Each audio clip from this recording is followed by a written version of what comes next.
Monsieur Terrasse.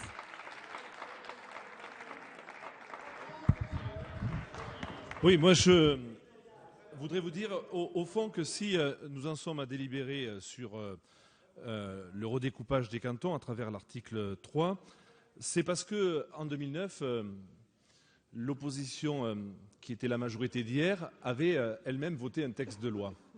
Et je voudrais rappeler au fond que ce texte de loi, d'ailleurs partiellement, avait été rendu inconstitutionnel par le fait que les parlementaires socialistes avaient déposé un recours, tant il est vrai que le charcutage qui était alors proposé par votre majorité ne correspondait pas aux attentes des élus locaux.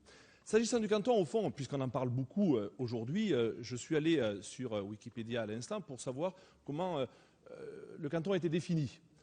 Le canton est défini au fond par deux, trois éléments. C'est un lieu où des services administratifs sont mis en place par l'État. Et on parle des trésoreries, on parle des gendarmeries. Et j'aurais aimé entendre de ce point de vue-là la droite sur la RGPP et la suppression de tous ces services publics dans les territoires ruraux que vous avez mis en place. C'est ce qui fait d'abord et avant tout la richesse des cantons ruraux et je voudrais ici le dire.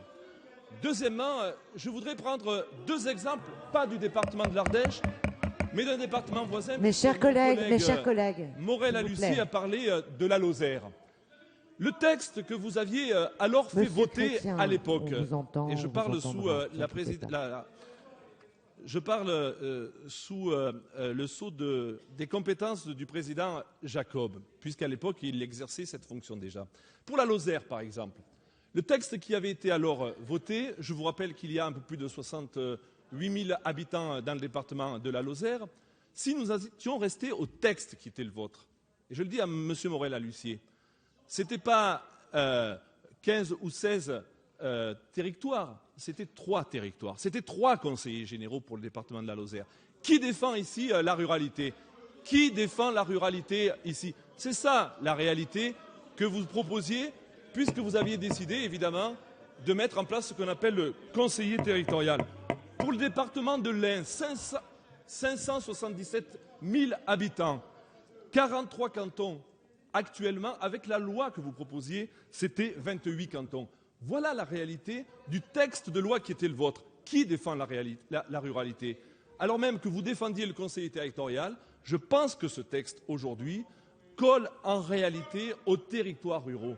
Et je le dis à nos collègues de la majorité dite plurielle, nous aurons l'occasion, dans le cadre des binômes, de s'organiser de manière à faire en sorte que, dans le cadre des binômes, justement, cette représentativité soit faite correctement. Il n'y a pas de raison, là où il y a des majorités avec nos amis écologistes, radicaux ou communistes, eh bien, le binôme ne soit pas organisé de manière à faire en sorte que la pluralité soit organisée dans nos cantons ruraux. En tout cas, beaucoup de présidents de conseils généraux de gauche y veilleront. Ce sera évidemment mon cas.